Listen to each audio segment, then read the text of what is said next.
Bonjour la famille, bienvenue sur Chemin de Kama. Je vous présente à l'écran la graphie du jour qui va faire l'objet de notre analyse.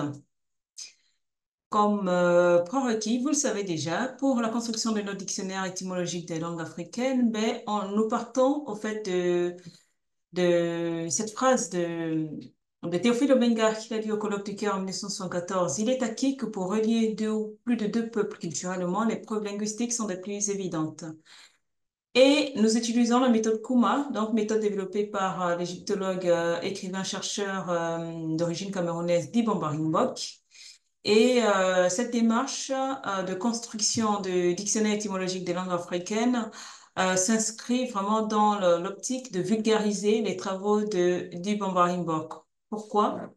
Parce que Kovirek Miret, historien et chercheur pluridisciplinaire africain d'origine béninoise, a analysé la méthode Kuma en profondeur, donc développée par le professeur Dibomba Mbok, et il en est venu à la conclusion que cette méthode peut permettre de mettre en place un dictionnaire étymologique des langues africaines. Et donc la démarche ou la mission, on va dire, que je me suis proposé de mener, c'est vraiment de répondre à cette injonction-là ou à cette prérogative de Kobe Miret, de, à partir du travail du professeur Dibomba Mbok, de constituer un dictionnaire étymologique. Et donc, cette démarche vise trois objectifs, vraiment trois objectifs. Donc, le premier objectif, ça va être de vous familiariser avec les Médounétiens, de telle sorte que les Médounétiens ne vous paraissent plus aussi lointains. Le deuxième objectif, ça va être vraiment de découvrir les étymons des mots que nous utilisons dans nos langues, en fait. Quelle est l'origine des mots que nous utilisons dans nos langues? Et le troisième objectif, ça va être de vraiment se rendre compte que nous parlons tous les mêmes langues en Afrique, du moins pour l'Afrique subsaharienne. Nous parlons tous les mêmes langues. De toute façon, vous le verrez au fur et à mesure que nous allons analyser les graphies. Par ailleurs, dans cette démarche, dans ce travail, nous ne rentrons pas dans les concepts. Vraiment, nous ne rentrons pas dans les concepts dans leur profondeur. Si vous souhaitez en savoir plus, je vous invite à nous rejoindre à l'école des scribes avec le professeur de Mbok, où il déploie vraiment la méthode en rentrant en profondeur dans les concepts. Dans ce travail de construction du dictionnaire étymologique des langues africaines, ici, on s'arrête aux étymons. Donc, d'où est-ce que les mots que nous utilisons dans nos langues viennent? Et nous nous arrêtons à ce niveau-là. Allons tout de suite à l'analyse de notre graphie. Donc, je vous la présente. Cette graphie est composée de 6 signes, comme vous pouvez le voir à l'écran. Donc, le premier signe codifié M17, c'est le réseau fleuri. C'est le son I. Nous avons le deuxième signe qui est codifié G1, c'est le vautour pernoptère. Et il est vocalisé 1. Nous avons le troisième signe qui est le D21, donc c'est la bouche, et ça c'est transitaire R.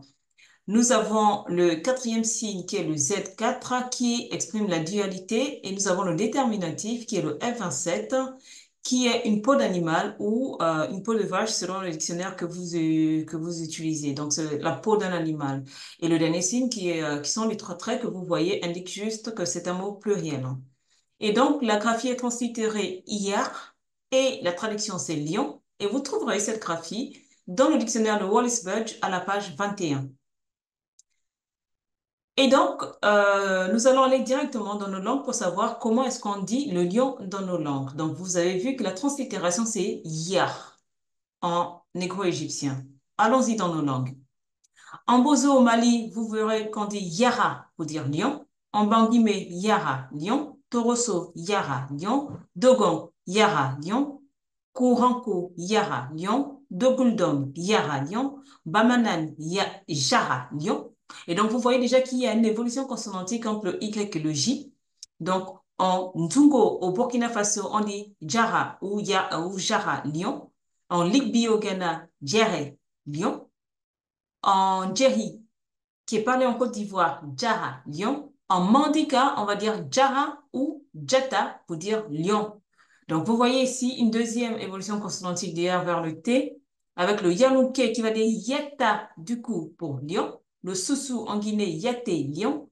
L'Agni en Côte d'Ivoire, Guetta, guépard. Donc, ne vous trompez pas, le guépard, ça reste dans la même famille des félins. En Akan au Ghana, Guetta pour dire lion. Donc, vous voyez que l'Ani, Côte d'Ivoire et l'Ouakan utilisent le même mot pour dire à la fois guépard et lion. En Ewe au Bénin, Nzata pour dire lion. En Loma au Libéria, Yala ou Zala pour dire lion. En Mania, en Guinée, Jala, lion.